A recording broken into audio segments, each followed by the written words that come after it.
Hello guys, welcome back to a new video. কি অসাধারণ football খেলে যাচ্ছে বার্সেলোনা, সেটা আসলে বলে বোঝানোর মতো না। আপনি যদি বার্সেলোনার এই সিজনের স্টার্টিংটা দেখেন, আজ পর্যন্ত বার্সেলোনা ফুল ডমিনেট এবং কনফিডেন্স সাথে প্রতিটা ম্যাচ জিতে আসতেছে এবং প্রতিটা ম্যাচে অসাধারণ পারফরমেন্স দিচ্ছে। এবং আজকে বার্সেলোনা জিরোনাকে 4-1 গোলে হারায়। যদিও আমরা একটা গোল কনসিড করি, যেটাও আমার মনে হয় অফসাইড ছিল, বাট রেফারি ওটা চেক ইন করে নাই। But we have one the game, that's it. আমরা কতগুলো ইয়াংস্টারের উপর ভিত্তি করে আমরা প্রতিটা ম্যাচ জিতে আসতেছি, উইচ ইজ অ্যামেজিং। এবং এই ইয়াংস্টাররা আর কোথাও থেকে না, লামাসিয়া থেকে প্রডিউস। এই বার্সেলোনা টিম একটা অন্য লেভেলের একটা টিম। 2015 এবং 16 পর থেকে আমার কেমন জানি ওই কনফিডেন্সটা ছিল না এই বার্সেলোনা টিমের প্রতি, বাট এখন যে কনফিডেন্সটা জন্মাইছে সেটা আসলে অসাধারণ। এবং আমরা যে ইনজুরিতে ভুগতেছিলাম, আমরা যে ইনজুরি একটা সিচুয়েশন ছিল আমাদের ফুল ড্রেসিং রুমে, ওইটাই এখন আমার মনে হয় আর চিন্তা করার কোনো কারণ নাই, কারণ Hansi Flick has taken the job very seriously and he is doing some crazy things in Barcelona. So আজকের ম্যাচে প্রথমে দুটা গোল দিয়ে স্টার্ট করে Lamine Yamal, our star boy. এবং এই বর্তমানে আমার মনে হয় লামিন ইয়ামাল ইয়াংস্টারদের মধ্যে সব থেকে বেস্ট একটা ইয়াংস্টার লামিন ইয়ামাল। আমরা জানি প্রথম 15 মিনিট আমরা একটু সাফার করতেছিলাম ম্যাচটাকে গুছিয়ে আনার জন্য, বাট আফটার 20 মিনিট যখন আপনার লামিন ইয়ামাল প্রথম গোলটা স্কোর করে, তখন থেকে আসলে ফুল খেলাটাই চেঞ্জ হয়ে যায়। আমরা আবার ডমিনেট করা শুরু করি। 30 মিনিট পর আরো একটা গোল করে লামিন ইয়ামাল, এবং ফার্স্ট হাফে আমরা দুটো গোল করে লামিন ইয়ামাল ওপেন প্লে দেখে ওর হ্যাটট্রিকটা মিস হয়, but overall Lamine Yamal had a brilliant game. First হাফটা যাওয়ার পর সেকেন্ড হাফে আমরা যখন অ্যাপ্রোচ দেখাই, সেকেন্ড হাফের শুরুতেই 47 মিনিটে আমার মনে হয় ড্যানি ওলমো অসাধারণ একটা ব্যাকলাইনে অনেক ভালো ডিফেন্ডিং করেছে। কুবার্সি এবং ইনিগো মার্টিনেজ, ভাই আমরা এই দুইজন প্লেয়ার দিয়ে আমাদের ডিফেন্সিভ লাইন এই সিজন স্টার্ট করবো। I have never imagined that in my life, but yes, we have started this, কারণ আমাদের কাছে আরাহো নাই। এই ব্যাকলাইন পেয়ারটা আপনার Inigo Martinez and Pau Cubarsi অসাধারণ পারফরমেন্স দিয়ে যাচ্ছে এবং so I catching to watch.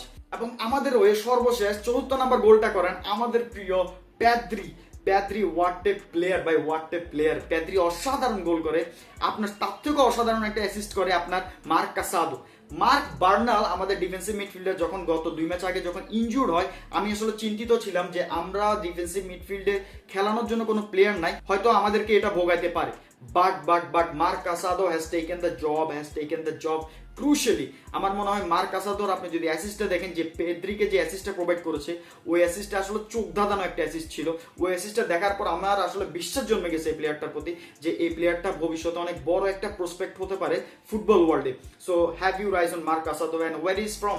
He is from La Masia, our academy, and it's very proud to see. আসলে আমি এরকম কেন করতেছি? আমি এরকম করতেছি কারণ গত 5-10 বছর না, গত 8-9 বছর দেখেন বার্সেলোনা ওরকম ডমিনেন্টফুল খেলা খেলতে পারতেছে না।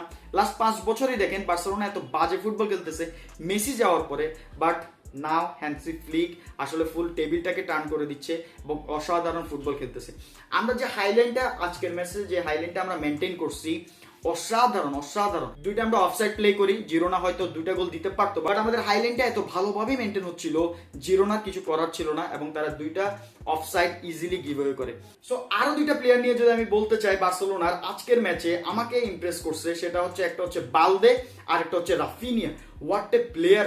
রাফিনিয়ার অনেক ভালো 2-3টা অ্যাসিস্ট ছিল লেভানডস্কির জন্য, লেভানডস্কি ওগুলো কনভার্ট করতে পারে না। আমি জানি না লেভানডস্কির ফিনিশিং এ কি এত খারাপ কেন হলো, বাট ওগুলো যদি কনভার্ট করতে পারতো আমাদের স্কোর লাইনটা একটু ভিন্ন হইতে পারতো। ওপেন প্লে দেখে কয়েকটা চান্স লেভানডস্কি মিস করেছে। So yes, Raphinha played a tremendous game in according to me, and he is giving his heart out for Barcelona. ও কেন আপনার ব্রাজিল স্কোয়াড থেকে বাদ? আসলে এটা সেন্সই করে না। Dorival Junior, please got your eye on Raphinha. এবং নেক্সট প্লেয়ারটা হচ্ছে বালদে। বা জর্দি আলভা যাওয়ার পর আমাদের লেফট ব্যাকে বালদেকে আমি অনেক মিস করতেছিলাম। ও ইনজুর্ড ছিল, বাট ইনজুর্ড থেকে ব্যাক করে Balde is giving is everything. বালদের উপর অসাধারণ একটা আমার বিশ্বাস জন্মে গেছে যে এটা হয়তো ড্যানি আলভাসের বা জর্দি আলভার মতো ওরকম রোল প্লে করতে পারে আমাদের এই বার্সেলোনার নতুন টিমে। So hope for the best.